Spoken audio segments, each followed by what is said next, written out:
Cinderella. Hello everybody, my name is Natasha, and His Royal Highness Prince Bertie the Frog has commanded me to tell you the story of Cinderella. As you probably know, Bertie used to be a royal prince, but now he's a frog and lives on a pond. This morning, I heard Sadie the Swan sigh and say, "You know, Bertie, in her heart, every girl dreams that one day she shall meet her handsome prince."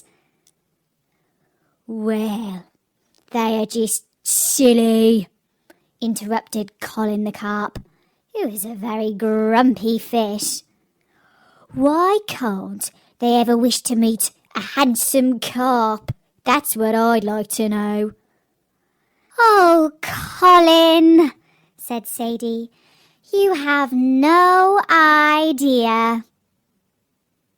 Well, to help Colin get a better idea of what really goes on in every girl's heart, I'm going to tell you and all the pond life a very famous fairy tale about a girl's wish that did come true. It's called Cinderella.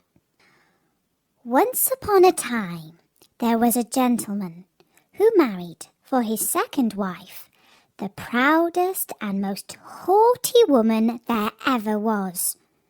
She had been married before and already had 2 daughters who were exactly like her in all things. He had likewise by his first wife a young daughter, but of unequalled goodness and sweetness of temper, which she took from her mother, who was the best creature in the world. This sweet little girl missed her mother, who had died, ever so much. No sooner was the wedding ceremony over than the new wife began to show herself in her true colours. She could not bear the goodness of the gentleman's pretty girl, and especially as she made her own daughters appear the more horrid. She made her do the meanest jobs in the house. The girl scoured the dishes and tables, and scrubbed the stepmother's bathroom and those of her daughters. She slept in a little attic upon a wretched straw bed, while her sisters lay upon beds with the softest pillows in fine rooms, with floors covered with beautiful carpets, and walls on which hung looking-glasses so large that they might see themselves at their full length from head to foot. As she was doing this, they said to her, "Cinderella, would you not be glad to go to the ball?" "Alas," said she, "you only jeer me. It is not for a poor girl like me to go there." "You're quite right," replied they. "It would make the people laugh to see a cinder wench at a ball." Anyone but Cinderella would have dressed their heads all wrong, but she was very good and dressed them perfectly well. The step-sisters were almost 2 days without eating. So much were they thrilled and excited. They broke above a dozen corsets in trying to be laced up tightly so that they might have a fine, slender shape, and they were continually at their looking-glass. At last, the happy day came. They went to court, and Cinderella followed them with her eyes as long as she could, and when she had lost sight of them, she fell a-crying. Just then, her fairy godmother, who used to watch over her secretly, saw her all in tears, and appeared at her side, and asked her what was the matter. I wish I could... She was not able to speak the rest, being interrupted by her tears and sobbing. This fairy godmother of hers said to her, "You wish you could go to the ball, is it not so?" "Yes," cried Cinderella with a great sigh. Well, said her godmother, be but a good girl, and I will see that you shall go to the ball. Then she took her into her secret room and said to her, Run into the garden and bring me a pumpkin. Cinderella went immediately to gather the finest she could and brought it to her godmother, not being able to imagine how this pumpkin could make her go to the ball. Her godmother scooped out all the inside of the big vegetable, leaving nothing but the rind, which done, she struck it with her wand, and the pumpkin was instantly turned into a fine coach, gilded all over with gold. She then went to look into her mouse-trap, where she found 6 mice, all alive, and ordered Cinderella to lift up a little the trap-door. As each mouse went out, she gave it a little tap with her wand, and the mouse was that moment turned into a fine horse, which altogether made a very fine set of 6 horses of a beautiful mouse-coloured dapple grey. But they still needed a coachman. I will go and see, says Cinderella, if there is a rat in the rat-trap. We may make a coachman of him. You're a smart one, replied her godmother. Go and look. Cinderella brought the trap to her, and in it there were 3 huge rats. The fairy made choice of one of the 3 which had the largest beard, and having touched him with her wand, he was turned into a fat, jolly coachman, who had the smartest whiskers eyes ever beheld. After that, she said to her, Go again into the garden, and you will find 6 lizards behind the watering pot. Bring them to me. She had no sooner done so, but her godmother turned them into 6 footmen, who skipped up immediately behind the coach, with their uniforms all bedaubed with gold and silver, and clung as close behind each other as if they had done nothing else their whole lives. The fairy then said to Cinderella, Well, you have here transport fit to take you to the ball. Are you not pleased with it? Oh, yes, cried she. But must I go there as I am in these nasty rags? Her godmother only just touched her with her wand, and at the same instant her clothes were turned into a cloth of gold and silver, all beset with jewels. This done, she gave her a pair of glass slippers, the prettiest in the whole world. Being thus decked out, she got up into her coach, but her godmother, above all things, commanded her not to stay till after midnight, telling her at the same time that if she stayed 1 moment longer, the coach would be a pumpkin again, her horses mice, her coachman a rat, her footmen lizards, and her clothes become just as they were before. She promised her godmother she would not fail of leaving the ball before midnight. Then off she went to the ball, scarce able to contain herself for joy. The king's son, who was told that a great princess whom nobody knew was to come, ran out to receive her. He gave her his hand as she alighted out of the coach, and led her into the ball amongst all the company. There was immediately a profound silence. The dancing stopped, and the violins ceased to play. So attentive was everyone to contemplate the singular beauty of the unknown newcomer. Nothing was then heard but a confused noise of, "Ah, ha, how lovely she is! Ha, how lovely she is!" The king himself, old as he was, could not help watching her, and telling the queen softly that it was a long time since he had seen so beautiful and lovely a creature. All the ladies were busied in considering her clothes and headdress, that they might have some made the next day after in the same pattern, provided they could find such fine material and as able hands to make them. The king's son led her to the most honourable seat, and afterward took her out to dance with him. She danced so very gracefully that they all the more and more admired her. A fine banquet was served up, of which the young prince ate not a morsel, so intently was he busied in gazing upon her.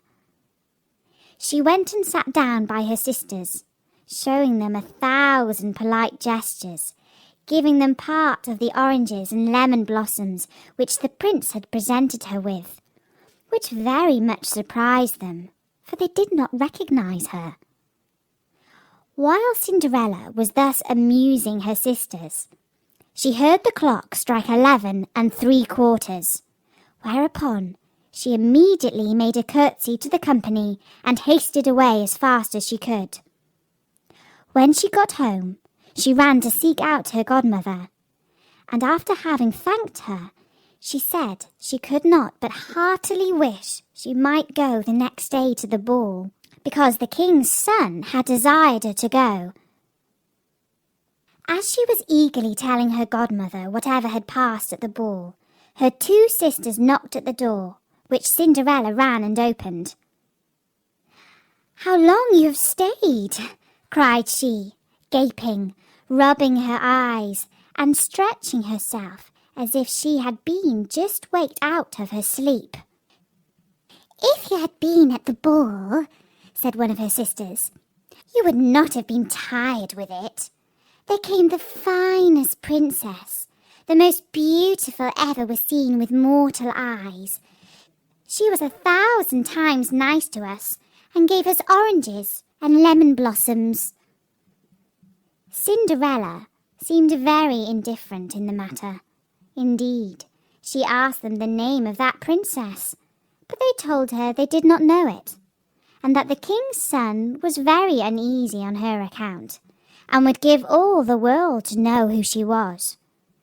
At this, Cinderella, smiling, replied, "She must, then, be very beautiful indeed. How happy you have been! Could not I see her? Ah, dear Miss Charlotte, do lend me your yellow suit of clothes which you wear every day." "I?" cried Miss Charlotte.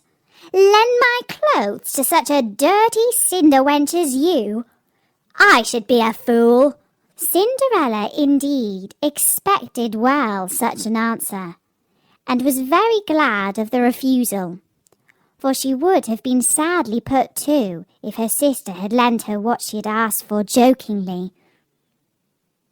The next day the 2 sisters were at the ball, and so was Cinderella, but dressed more magnificently than before.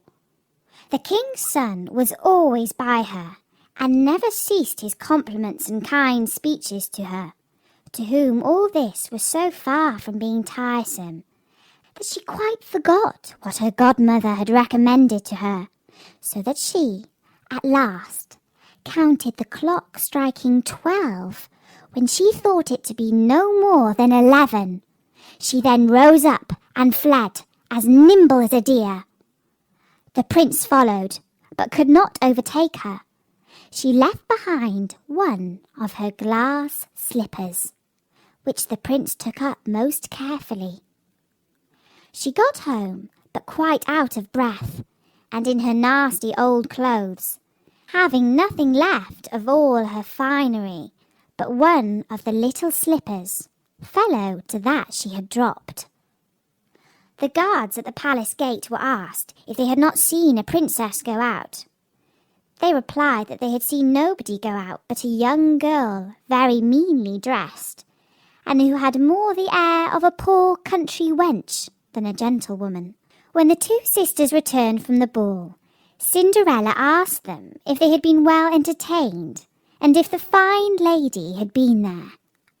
They told her yes, but that she hurried away immediately when it struck 12, and with so much haste that she dropped one of her little glass slippers, the prettiest in the world, which the king's son had taken up, and that most certainly he was very much in love with the beautiful person who owned the glass slipper. What they said was very true, for a few days after, the king's son commanded it to be proclaimed by sound of trumpet that he would marry the young woman whose foot would perfectly fit the slipper. He sent out his most trusted advisers from the palace, who began to try it upon the princesses, then the duchesses, and all the court, but in vain. It was brought to the 2 sisters, who each did all that she possibly could to thrust her foot into the slipper, but neither sister could manage to do so. Cinderella, who saw all this and knew her slipper, said to them laughing, "Let me see if it will not fit me." Her sisters burst out laughing and began to tease her. The gentleman who was sent to try the slipper looked earnestly at Cinderella, and finding her very handsome, said it was only right that she should try, and that he had orders to let every girl try. He asked Cinderella to sit down, and putting the slipper to her foot, he found it went on very easily, and fitted her as if it had been made of wax. The astonishment her 2 sisters were in was excessively great, but still abundantly greater when Cinderella pulled out of her pocket the other slipper and put it on her foot. Thereupon in came her godmother, who, having touched with her wand Cinderella's clothes, made them richer and more magnificent than any of those she had seen before. And now her 2 sisters found her to be that fine, beautiful lady whom they had seen at the ball. They threw themselves at her feet to beg for pardon for all the ill treatment they had dished out to her. Cinderella took them up, and as she embraced them cried that she forgave them with all her heart, and desired them always to love her. She was brought by carriage to the young prince, dressed as she was. He thought her more charming than ever, and a few days after married her. Cinderella was brought by carriage to the young prince, dressed as she was. He thought her more charming than ever, and a few days after married her.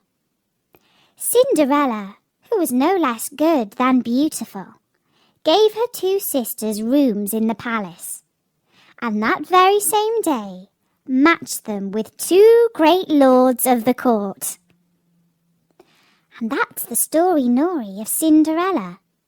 And Sadie the Swan has just whispered that she believes that every girl will meet her prince one day. And hopefully, adds Colin the Carp, one that hasn't been turned into a frog. You can find out about more Prince Bertie the Frog stories at storynori.com, where all Prince Bertie the Frog stories are free. And if you like, you can buy a personalised story for a very special person in your life. So tell all your friends to visit storynori.com. For now, from me, Natasha, bye-bye!